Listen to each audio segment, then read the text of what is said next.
Hello, everybody. I'm Skip Alzheimer. Welcome to the AV Geeks Lunchtime Streaming Show, where we watch old 16mm films, and we also stream 24/7 on our new channel, which is hosted on the avgeeks.com page. You can go over there and comment. So I was playing with something where I had the robot, which is periodically chiming in. If it was bored, it would start reading Edgar Allan Poe stuff, and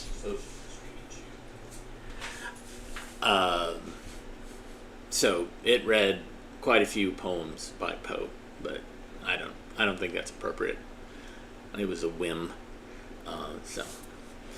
Yesterday we showed a great Sid Davis film. Sid Davis, of course, did a lot of safety films for kids, and likes to show kids in harm's way. And this one I realized I had not shown yet. I don't think. I looked in our spreadsheet of films that we've shown, and we haven't shown this one. This one is On Our Own.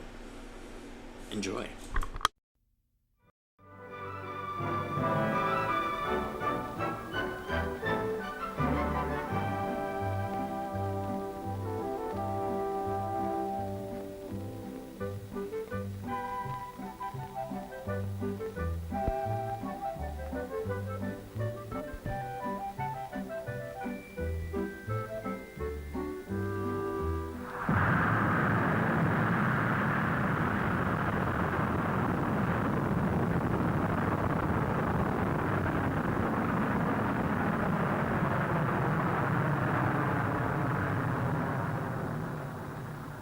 The astronaut is on his own like no one else in the world.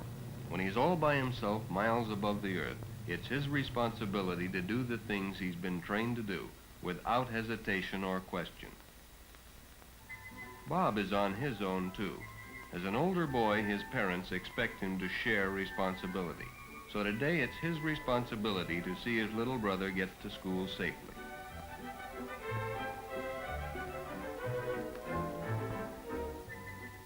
When you grow up, you have more freedom, but you also have more responsibility. Like the astronaut, Bob has gone through a long period of training too. Over the years, he's been taught the correct way to go to school. He knows the right place to cross the street. He also knows to wait for the new green light and to look in all directions before crossing.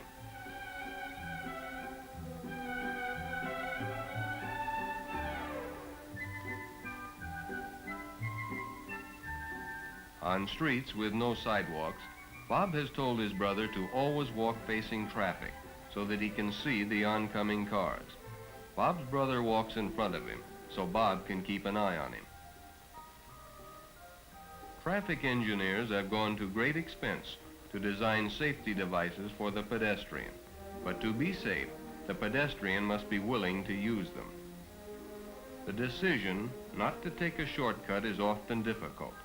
Bob knows the astronaut never takes shortcuts. The astronaut always uses the safety devices built into his space vehicle.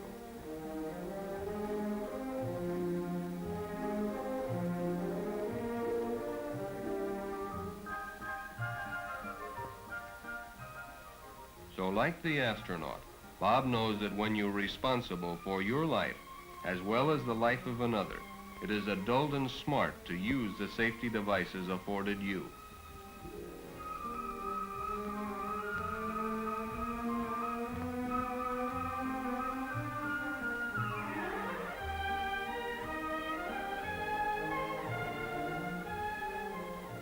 Another safety device is the pedestrian tunnel. Regardless of whether you walk to school or ride a bicycle, the tunnel and overpass have been built for your safety, and it is important to use them. At crosswalks near school, still another safety device that is sometimes available is the crossing guard.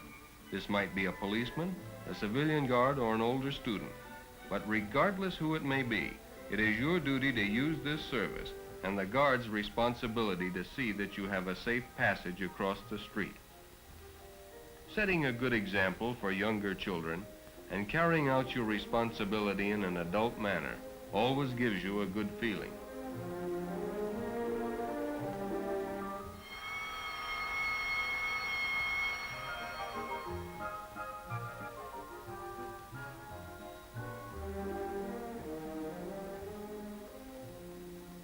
When school is out, it's even more important to be on your own. First, it's straight home to change your clothes and leave your things before you meet the gang.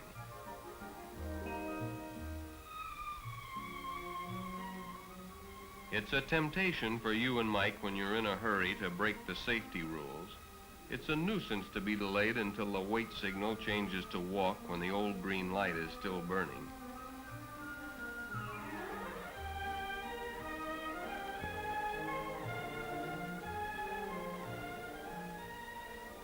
And it's even harder not to race across the intersection and the crosswalk without looking to the right and left. It seems silly to look to the right and left again when you come abreast of the first car. But when another car passes you like a bullet, you realize that if you hadn't looked, you might never have another chance to look again.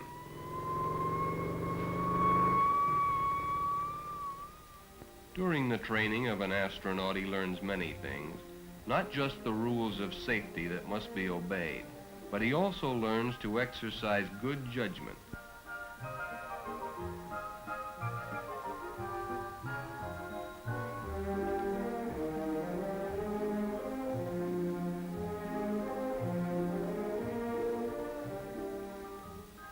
The astronaut learns to evaluate a situation and decide whether it is safe or not. This ability of applying good judgment is a sign of growing up. Good judgment is a matter of maturity. To children like Bob's little brother, throwing rocks seems the natural thing to do. But Bob and Jim know from experience that even throwing pebbles at one another can be dangerous. So like the astronaut, Bob exercises good judgment and stops the horseplay. Then he takes the time to explain the dangers of throwing things to the younger children. It is just as important to apply the rules of safety during play as it is on the way to and from school. Good judgment tells you to ride single file on the right side of the street, staying close to the curb. When you reach a busy intersection and want to make a left turn, it's a temptation to cut through traffic and turn with the cars. But it's much safer to get off your bicycle and use the crosswalk. As the astronaut sets an example for the Jims and Bobs of this world, the Jims and Bobs know they must set a good example for the other children. So by getting off their bicycles and using the crosswalk, they not only cross the street with safety, but they help other children establish good safety habits too. Streets are a tempting place to play, but they were designed for another purpose and are therefore dangerous.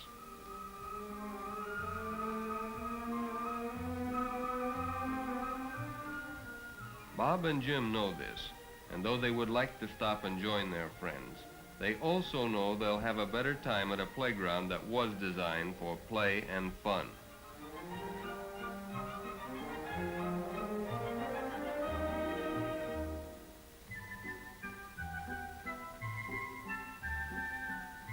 The world of modern man has become very specialized. Missiles are designed to do special jobs. Small missiles are designed to carry light payloads short distances. Larger missiles are designed to go great distances and carry heavy payloads.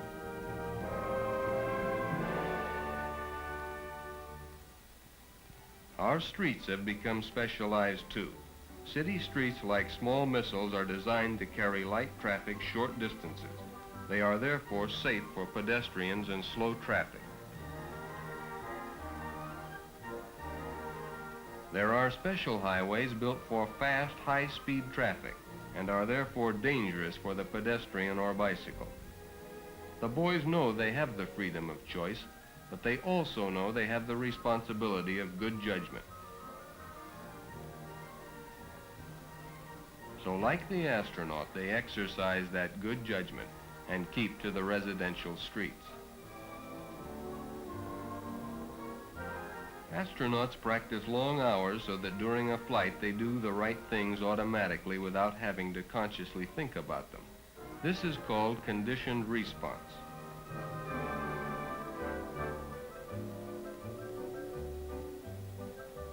By obeying safety rules, you too can condition yourself so that you will develop good habits. Once these habits are well established, you will do them automatically. Safety rules apply to playgrounds as well as streets. The boys have learned this and keep to the edge of the playground rather than crossing in the middle.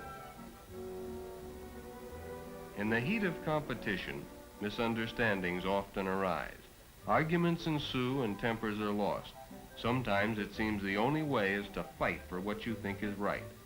But you soon discover a fight never solved a thing. So you talk it out, and the misunderstanding is set right.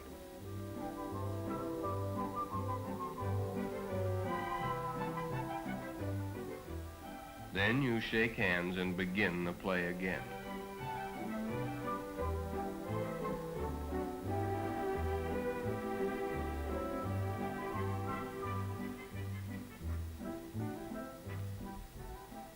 So your day should be like an astronaut's successful mission, completed with safety, by obeying the rules, by using the safety devices afforded, and by exercising good judgment in areas where decisions are required.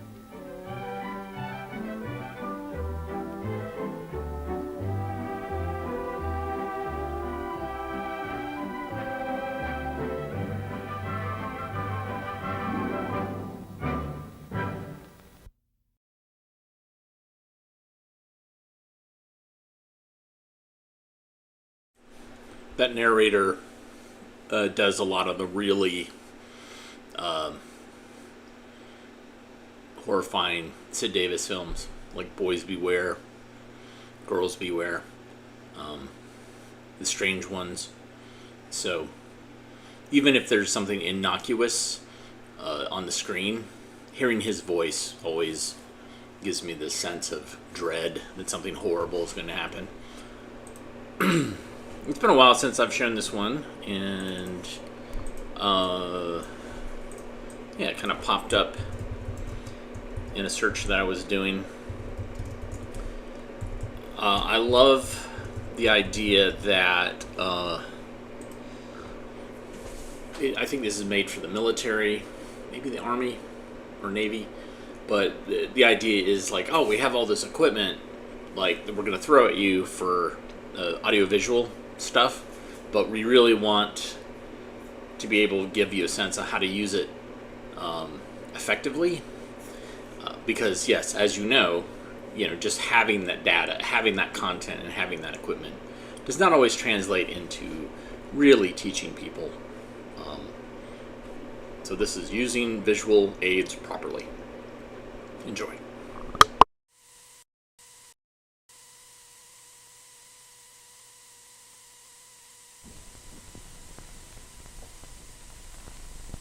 I'd say it's 16. No, it's near 3/32. Well, who's right?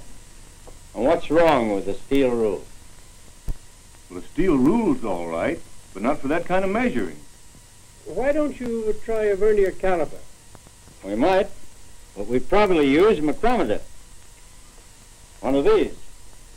This handy little tool is what makes mass production possible. Now, who among you have ever used a micrometer? When you learn to use one of these, you'll be much more valuable to the company and be able to do a better job.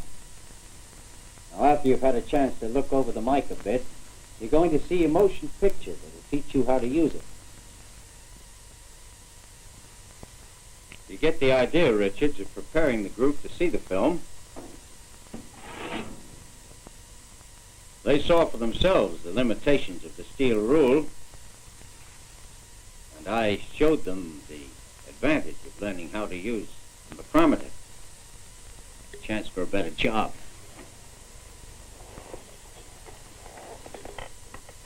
But I wasn't quite ready yet to show the film.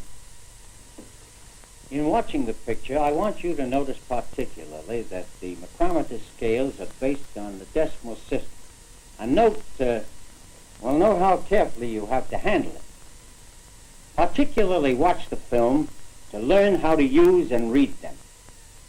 After you've seen the film, I'll expect you to be able to read the mic yourself, and you'll have a chance to show whether you can. Now we'll see the film. Well, I see what you mean. If they know what they're looking for and why, there's more chance of their seeing it. That's right. And it also means that before you use a picture, you've got to know what's in it. Well, then the first thing for me to do is to see the film myself. That goes for the film strip. You've got to preview that too. Now here's the manual. These 3 things are a training package, a visual aids unit. Looks like a neat job. I can see that you can't very well make specific plans about how to use the film or the film strip until you've previewed them. I suppose the next step is to decide how and when and where they'll fit into my training plans. There's a third important step that's very often overlooked. That is, you make sure that your trainees know why they're seeing the film. In other words, prepare them. Prepare them so they'll want to see the film. With the micrometer film, you had the mics right there in the class with you. Suppose it had been a milling machine or a lathe. Well, it's not always necessary to see the machine before you see the film. But if it's practical, it's a good idea. Let them get a general idea of what the machine looks like. Take them to the machine. Show them some of the controls. Tell them what they'll see in the film and what you expect them to learn. Another idea is to ask questions, either written or oral, to find out what he already knows and doesn't know about the subject. I suppose holding discussion the way you did with the micrometer is another way of preparing them. Yes, and telling them what they're going to see is a fourth way. Sometimes you use one way, sometimes another. Sometimes you use them in combination. All right. Now, I previewed the film and the film strip. I know why I'm using them. The group knows why it's seeing the film. Shown the film, now what? Well, that depends. But in all cases, you must follow through. Now, in using the micrometer film, I followed up the showing like this.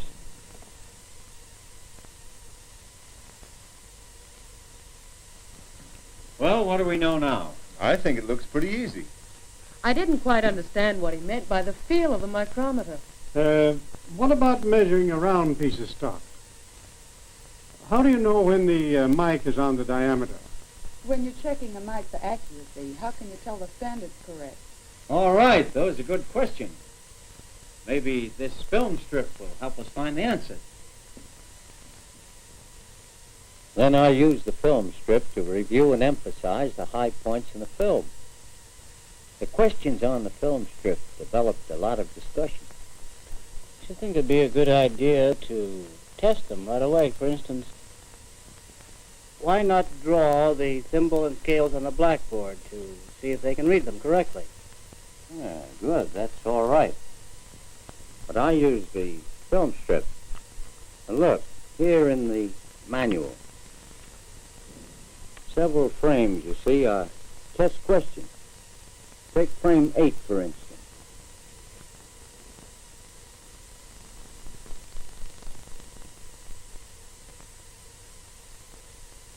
That's right, Thompson. 626,000. Now, here's another one. What's that reading, Miss Alexander? Now, remember, this is on a 2-inch mic. 1 and 750,000. That's right.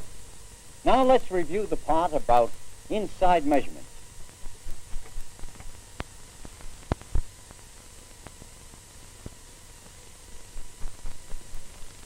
Now, the thing to remember when reading this inside micrometer is that the numbers read backwards, so to speak.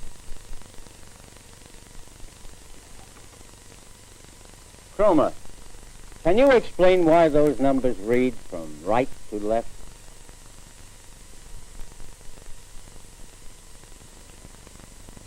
It was a good way to review the film.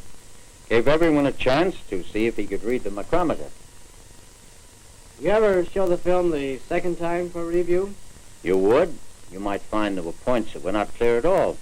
You might find them when you showed the film strip. You must remember, Richards, that there are no set ways of using visual aid. You've got to work out your own best way in terms of your own training job. Suppose you do have to experiment a little. Yes, you do. You'll learn that showing the film is never an end in itself. What do you mean? I mean that the teaching doesn't end when the film does. That is when the teaching begins. You must follow through. By follow through, do you mean showing trainees actually how to use the machines? Right. In using visual aids to teach a skill, the most important part of the follow-up is the actual trial and practice. Here's what I did. Now, this really clinched the learning. Each one of these pieces had its exact width marked on it in thousandths. I showed them in this way what was meant by feel. Their readings had to come out the same as the correct measurements marked on each piece. And by passing the different pieces around, they had practice on several different thicknesses. So I followed up by using pieces without the correct measurements given. Makes a lot of sense. I've been expecting too much from just showing the film. Well, film and film strip won't do the training job for you, Richard. But if you give them half a chance, you'll find them a tremendous help. Takes time, though, to use them right. Yes, it takes time to plan. We found that after the planning's done, if they're used right, the whole training process is speeded up. Well, let's see. Have you got a list of the films we have here? Yes.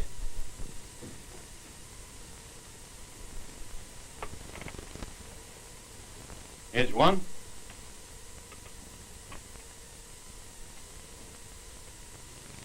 The manuals are on file here. And the films and film strip are in this cabinet. Anytime you want to preview any of them, it's easy enough to arrange to use the conference room.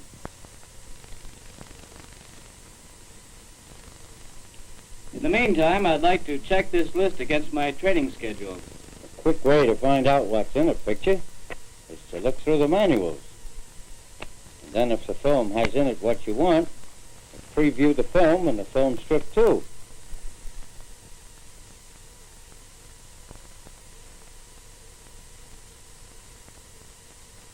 Then after seeing the film, make your plans for using it. When you know what's in the picture and what you want to put across, it's easy enough to figure how to prepare the trainees for seeing the film and how to get the most out of it.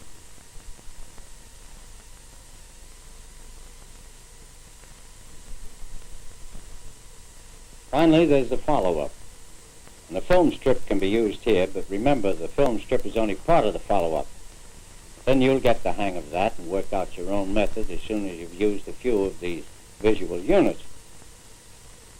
The manual gives you several suggestions, but then there are a lot of other ways and variations. Then there's another thing. You'll find that the films give you a real break. So you give the films a break.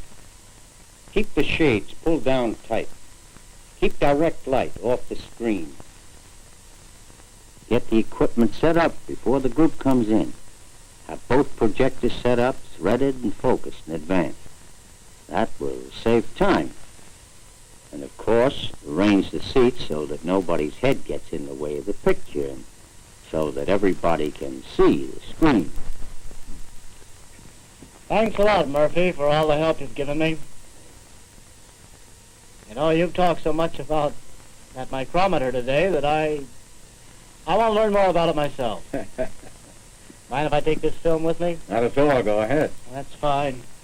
You better take the manual and the film strip so you can do a complete job.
Were you sober enough to know what was going on?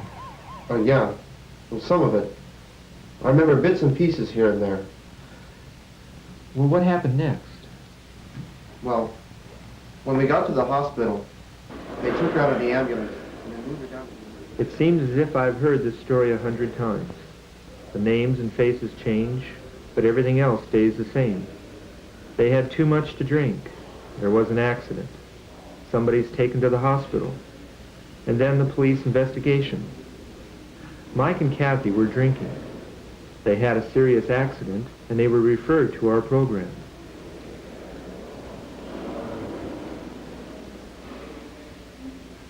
Do you know why you're here? Sure, but I haven't got any drinking problem. I just got drunk that once. That's the attitude most kids have when they come in. I haven't got a drinking problem. We try to see that they don't leave feeling the same way. We try to help them find out for themselves what part alcohol played in their troubles, and in their lives generally. Some of them even discover they're full-fledged alcoholics. I should know. Like many of the counselors in this program, I'm a recovered alcoholic myself. When did you start drinking that night? Pretty early. It was the first date I had after we moved here, and I was sort of glad when Mike asked me. He seemed nice, and he hung around with all the really popular kids. I snuck a bottle of vodka from home, and we started on it right away. I could always get all I wanted, no problem.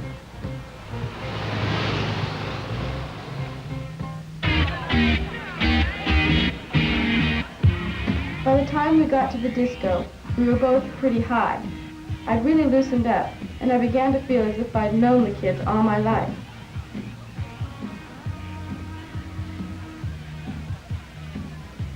We had a lot of fun with the bottle, pretending it was like being in a speakeasy during Prohibition.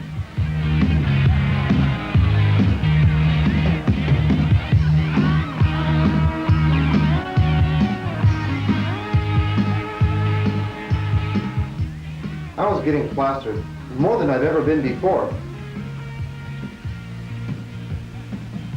We started to dance, but... But you were pretty far gone. So are you. Yeah, I guess I was, but it was you who fell all over the table. Oh, it wasn't all that bad.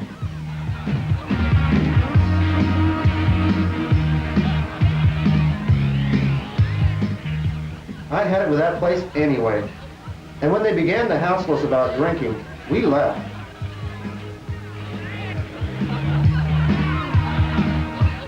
We've been having such a great time, and we were really starting to feel good. It made me mad the way they spoiled everything. I wanted some more booze, but we'd already finished the vodka. So Kathy said that we could go to her house and get some more. My father was away, as usual, and my mother was asleep upstairs. We really had to sneak around, like a couple of burglars. Ouch! I popped my shin. Be quiet, you'll wake her up. They'll never know the difference.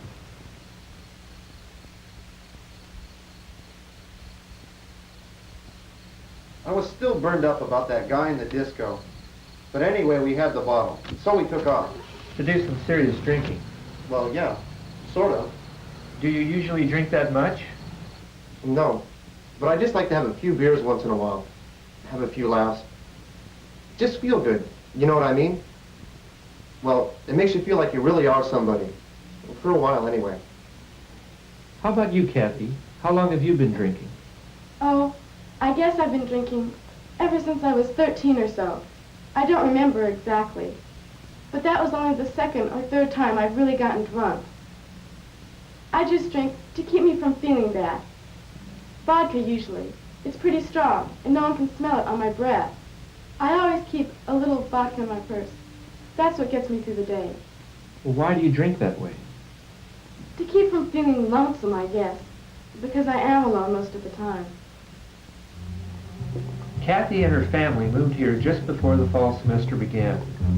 It was the 5th city she'd lived in since she started school. All the moving around made it impossible for her to keep any close friends. Besides that, she was an only child, and she was left pretty much to herself. People thought she was very mature for her age, but actually she was very withdrawn and eagerly searching for the companionship and attention that her family didn't give her. Kathy's father was often away from home for several days at a time.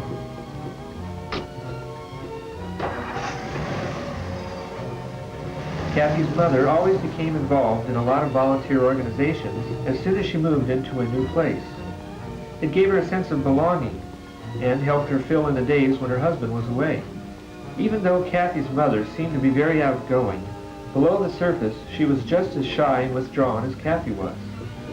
But she had discovered years ago that a drink or two helped give her a feeling of confidence. When Kathy's father was on the road, he drank fairly heavily because of the pressures of business. When he was home, he drank fairly heavily to forget business and to forget anything else that happened to worry him. His wife always kept him company. Kathy learned all these lessons early and well. And pretty soon, she also learned that neither her mother nor her father ever noticed that their liquor was disappearing even faster than usual. Mike lived in an apartment with his divorced mother and two younger sisters. His mother worked full-time and dated frequently. Mike felt that his mother was closer to the two girls than to him, and didn't give him his share of her attention. Worse than that, though, he was convinced that he was being dominated by three females, and that he lived in a female environment.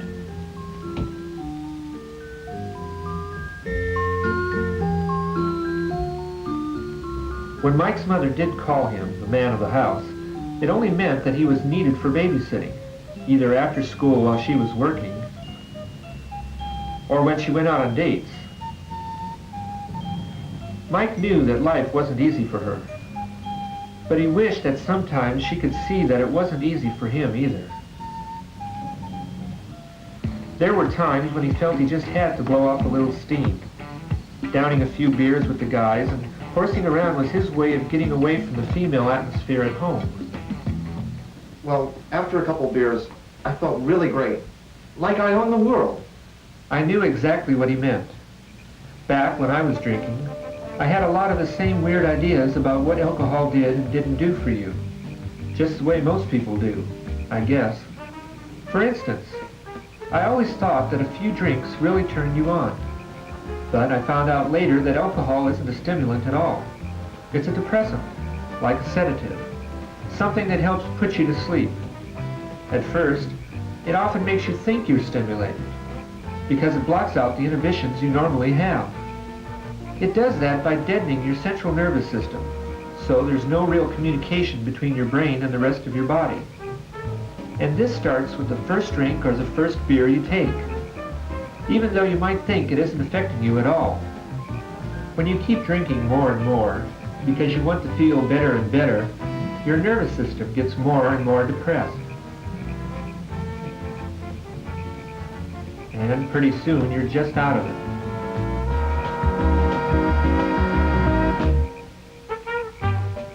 Then there's the problem of sobering up. Like a lot of people, I used to think that cold showers, or black coffee, or walking around would speed up the process. Well, I found out there's just no way to sober up in a hurry.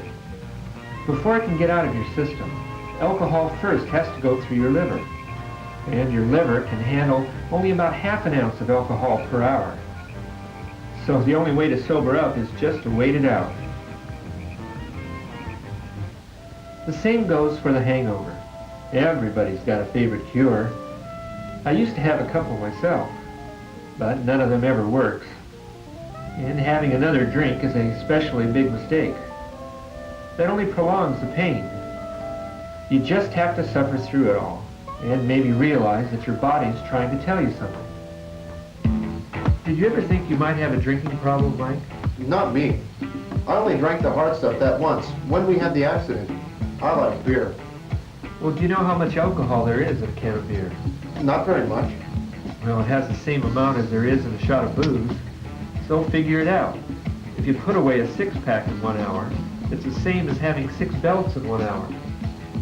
No kidding? Well, anyway, I can hold it. Sure. Well, most of the time, anyhow.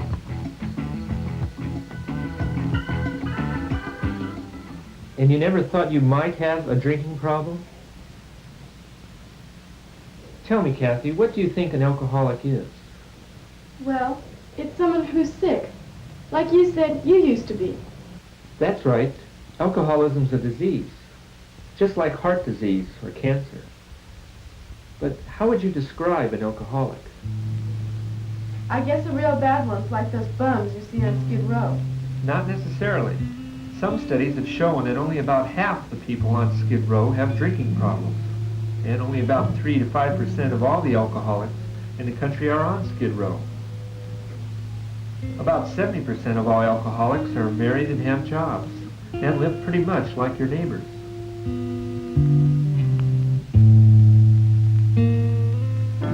You mean an alcoholic's a middle-aged guy who really goes through the booze, like my father? I don't know about your father, but another research study showed that young men in their early 20s had the highest incidence of drinking problems.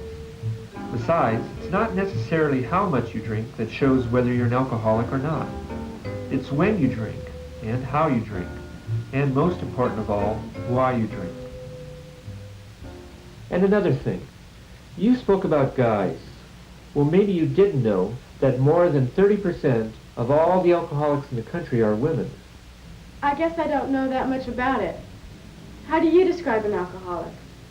How about two teenagers who have to get drunk in order to get over being kicked out of a disco? At the very least, they've got a drinking problem. How about a high school sophomore who has to drink beer to prove to himself that he's a man? And then the first time he switches to the hard stuff, he wrecks his car and almost kills his date.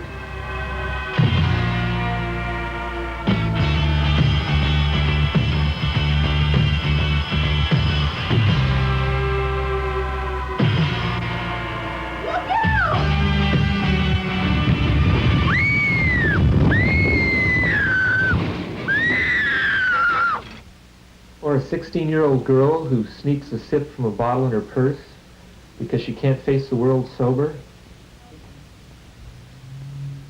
I never thought of it that way.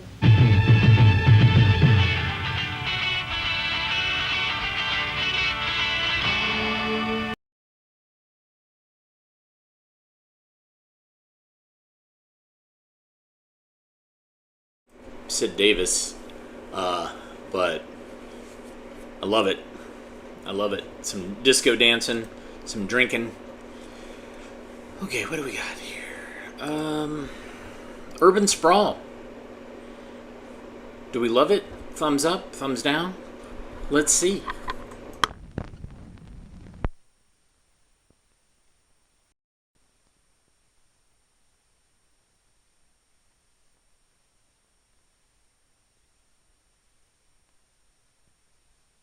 Today, you and I live in a period of tremendous growth, which confronts us with many problems.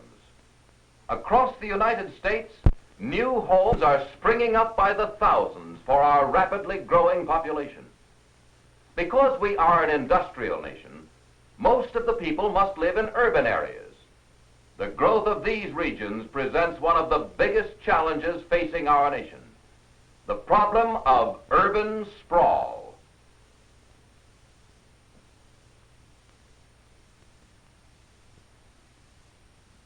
Cities have always been the industrial and business centers of American life. The increasing industrialization of our society brings more and more people to the city in search of work. In the past, most of these people worked and lived within the compact unit of the city. But today, thousands have deserted the crowded metropolis to seek living space outside its boundaries. The vast sea of houses created by this explosion of the urban population flows outward in endless waves. The city, shown in black, has become the nucleus of a sprawling metropolitan area. This new pattern of urban growth is apparent from coast to coast, and more than half of our population lives within the expanding urban regions that surround our large cities.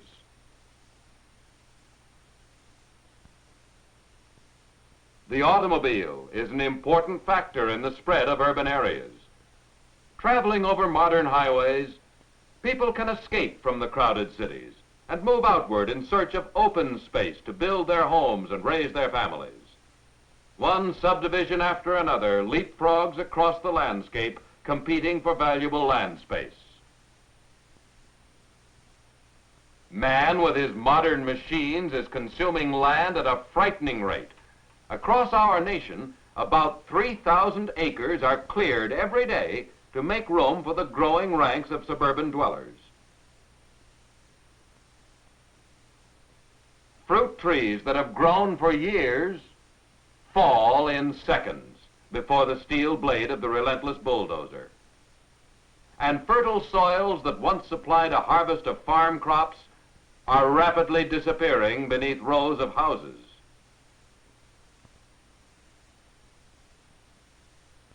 Rugged hillside areas, once scorned by man, are carved and shaped by machines to satisfy the demand for more living space.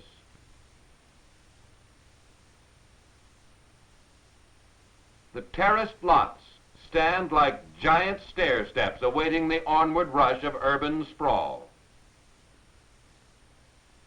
New tools help the construction industry keep pace with the demands for housing. Mechanical nailers enable one man to do the work of three. Electric saws, pre-cut lumber, and job specialization bring the techniques of mass production to home construction.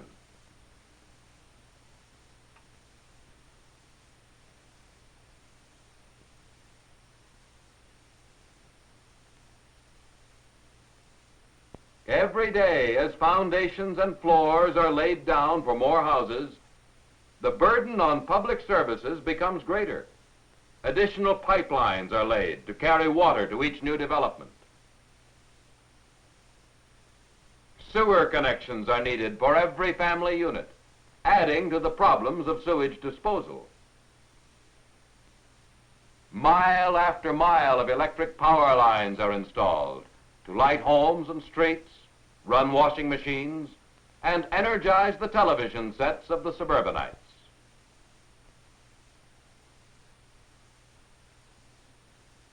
Telephone cables are extended to each new tract.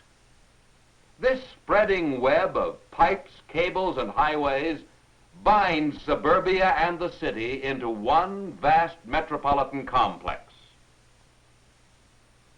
Before a housing tract is completed, families move into their new homes, glad to be free of the crowded city, but still demanding all the services and goods available to urban dwellers. Food markets, retail stores, and service industries, once a part of the city, follow the people outward. Modern shopping centers offer the convenience of close-at-hand shopping and ample parking space. Their shops and markets satisfy most of the material needs of suburban dwellers who no longer depend on the city as a retail center. Industry is also moving to the suburbs, competing for the land space to grow and expand, and utilizing the ever-increasing labor force living outside the city. Where industry goes, more people follow, and new homes and shopping centers spread over the surrounding hills and valleys. Homes once on the fringe of suburbia are surrounded and absorbed into the vast metropolitan sprawl.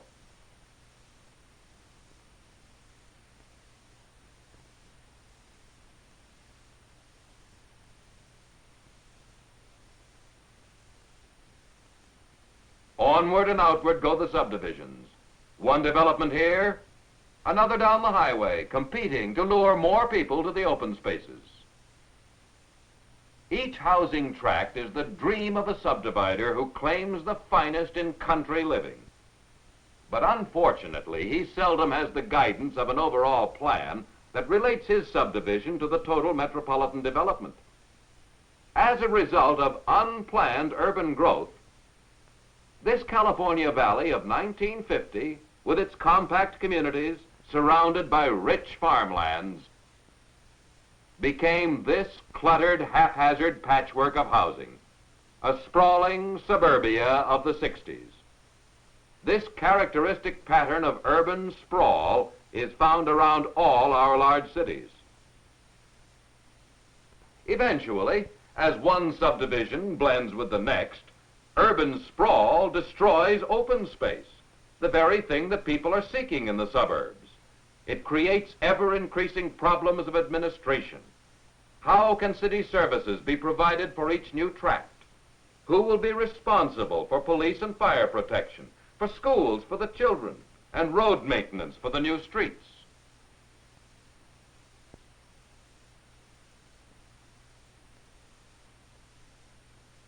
Sprawl also affects the city, the central core from which each metropolitan area grew. The rush to the suburbs leaves behind abandoned buildings, neglected property, deteriorating business districts.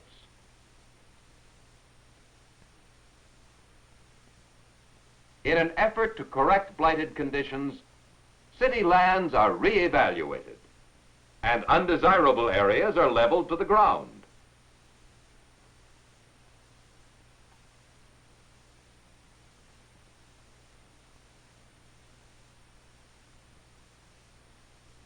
In their place, modern apartment buildings are constructed in an attempt to attract people back to the city. And new office buildings rise skyward to keep expanding business within the city limits. Hemmed in by surrounding suburbia, the city can only grow upward. Existing city streets are congested with the increasing numbers of commuting workers, and block after block of city property is cleared to make way for broad freeways to handle the flow of traffic through the city and to and from suburbia. As more and more expressways are built, valuable city space disappears beneath ribbons of concrete and steel. Considering the problems of the changing city, many people are concerned with this question: will the city survive as a nucleus for the metropolitan area? Or will the continuing decentralization of housing, industry, and consumer markets slowly eliminate the large city as an important center of American life? Regional planning groups are attempting to solve the problems of urban sprawl. They realize that coordinated effort at all levels of government will be needed to make wise use of available land space and to meet the needs of people. Planners tell us that urban sprawl was accelerated by a population increase of nearly 30 million people from 1950 to 1960, and that the population explosion will continue. By 1970, more than 200 million people will live in the United States. Hundreds of thousands of new housing units will be needed, but new subdivisions must be planned within a logical framework designed to make administration and servicing more economical. Before construction begins, planners must decide, is housing the best use for this land? And can we properly integrate this development into the metropolitan complex? Schools, public facilities, and shopping areas will have to be included at the planning stage so that services and goods will be conveniently available to all urban dwellers.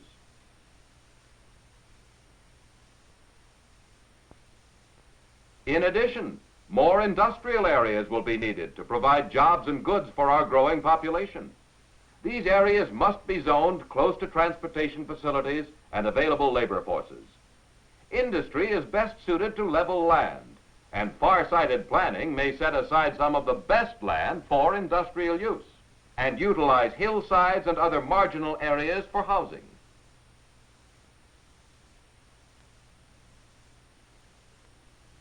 But this type of planning must be concerned with the aesthetic values of urban living. Industries can use architectural and landscaping resources to combine beauty and utility. Although industrial parks are planned to be functional, they can bring beauty to the community, making it a better place to live and work. Open space for public use must be included in all urban planning.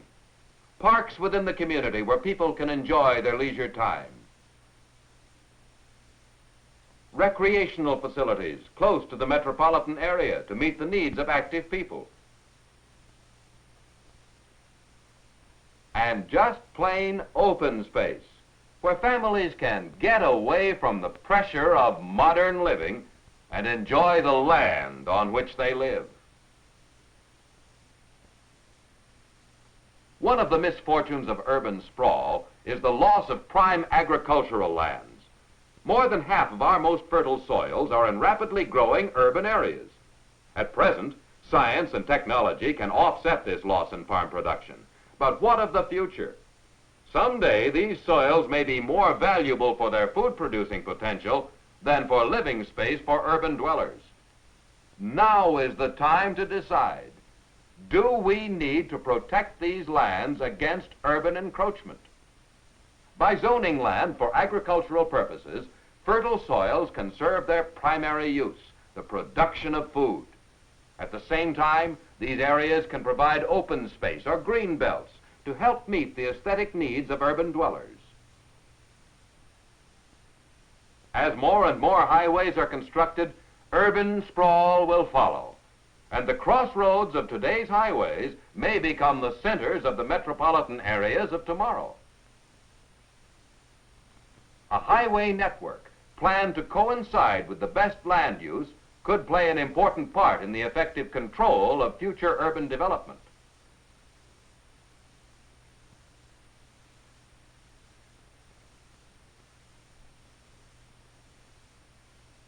The availability of water must also be considered in planning urban growth.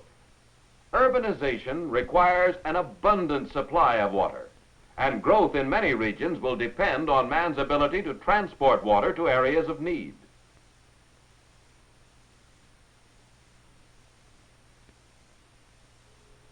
The drafting board of the planning engineer must reflect all the broad concepts for orderly urban development. Plans can establish a pattern of land use that recognizes long-range values and the total needs of people. But how can we implement these plans? What kinds of legislative action are needed and at what levels of government? What must we do as active and informed citizens? We must decide now, for how well we live tomorrow will depend on the action we take.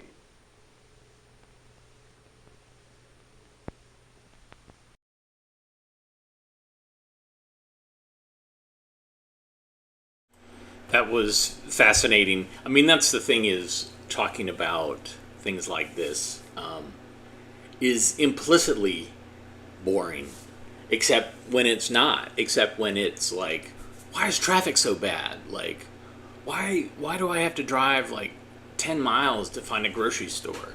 Or like, what happened to that park? Or where's all the water? We're in a drought situation again. It's all those things. It's boring until it's a pain in the butt. That's my take on it. Okay, so we have been experimenting, I feel quite successfully, with the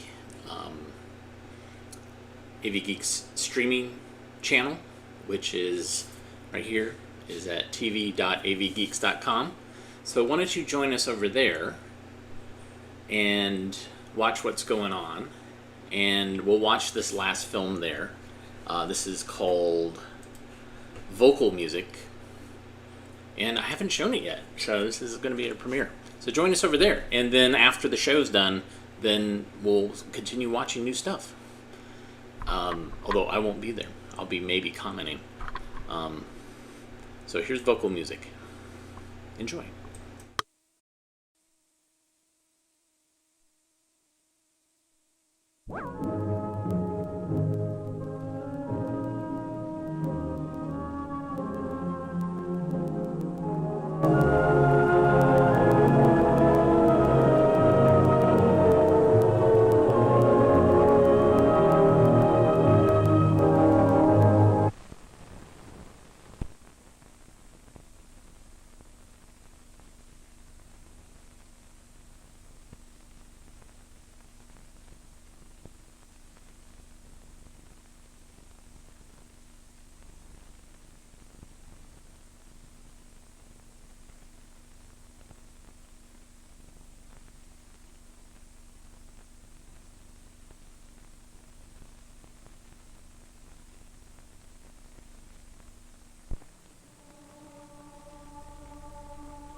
beauty of music can deepen and enrich our lives.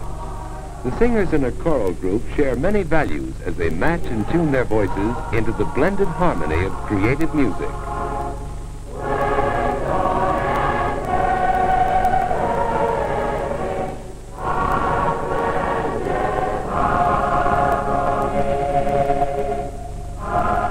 Walter has been discovering these values since he first tried out for chorus at the beginning of the term.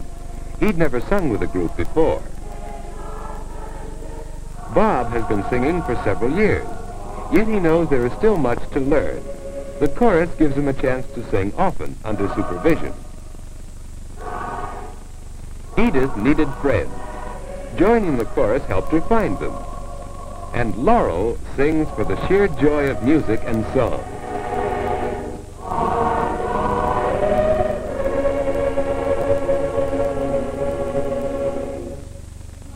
The long hours of practice with Mr. Clark have brought their rewards to every member of the group.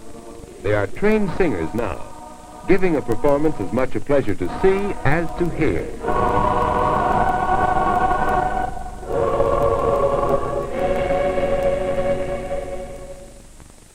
Everyone likes to sing.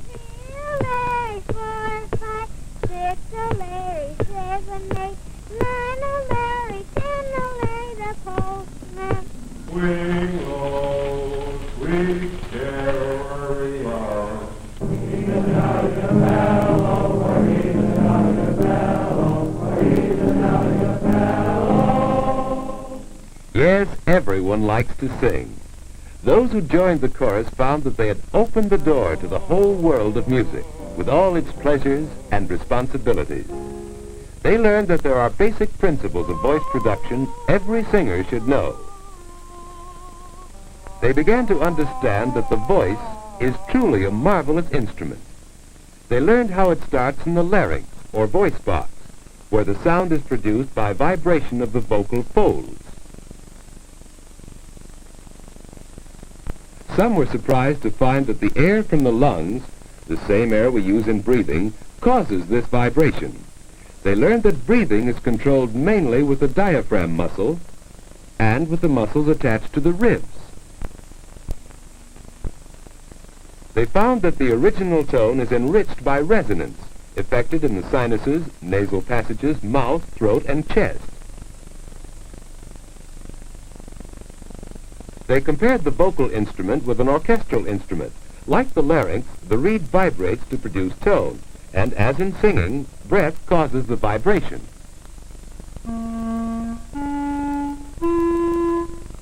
The reed without the body of the instrument lacks resonance. So they found that resonance gives the tone its quality. The same reed on an instrument with a different resonating structure produces a different tone.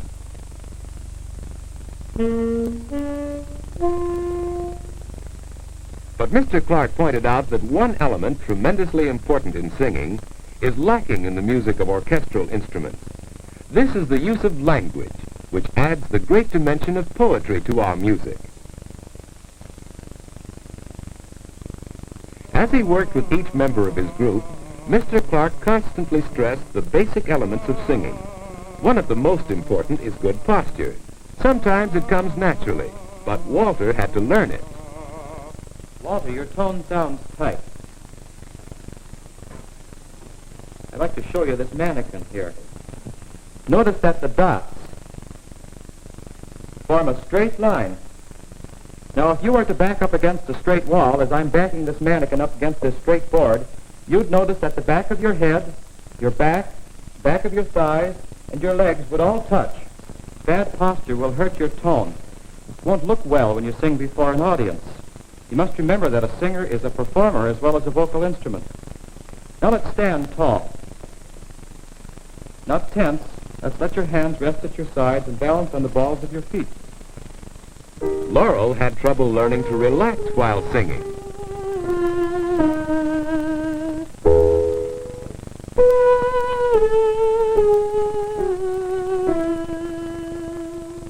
Laurel, your tone sounds thin and tight. That's because you're holding your jaw tense. Now when you sing, you want to relax. Let your jaw drop down. All right, let's try it.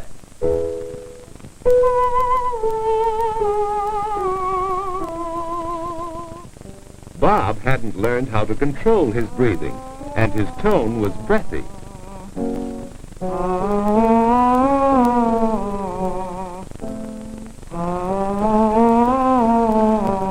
Control of breathing depends on good posture and on relaxation. The important thing, Bob found, is to be able to release breath with full control. Singers learn to do this by keeping the chest expanded. They control breathing with the diaphragm and the muscles attached to the lower ribs. Bob used to make the mistake of raising his shoulders, but that doesn't increase breath capacity one bit. He worked hard to correct his breathy tone.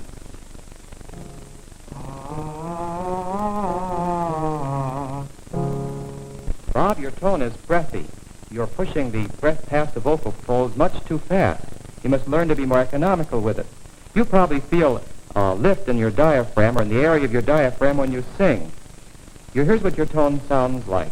Oh, you're pushing to get it. Now this is the way it ought to sound. Oh, let's try it. Edith's main problem was resonance. There's a lady sweet and kind, was never faced so pleased my mind. All right, Edith.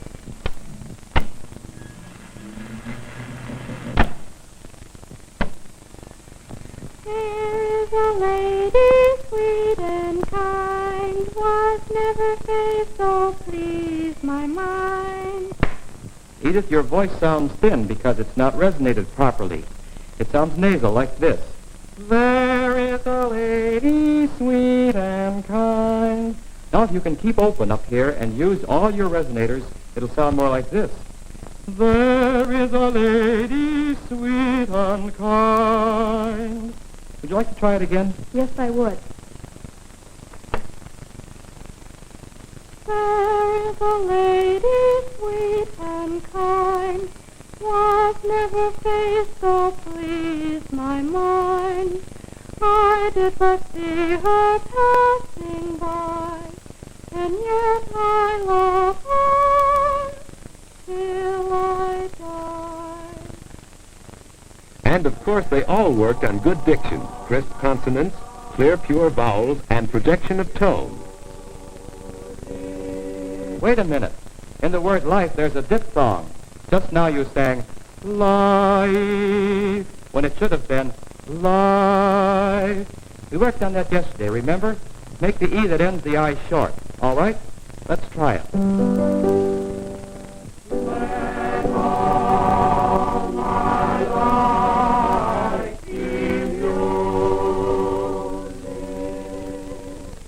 Day in and day out, they worked with Mr. Clark on the elements of singing: posture and breathing, relaxation, resonance, and clarity of diction.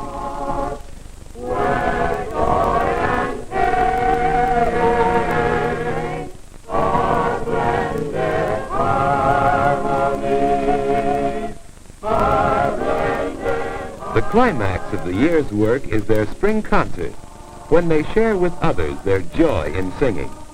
Yet the concert is only a beginning, for they are weaving the wondrous thread of music into the very fabric of their lives.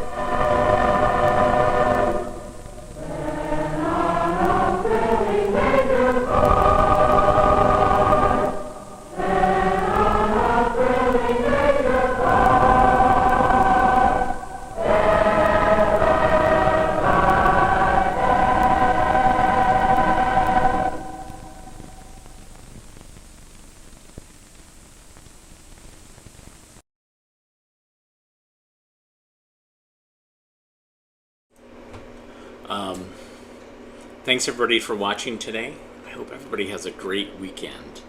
I am still actively working on the tv.avgeeks.com streaming channel, adding new stuff, adding more commercials, tweaking the robot to be not so annoying. What else?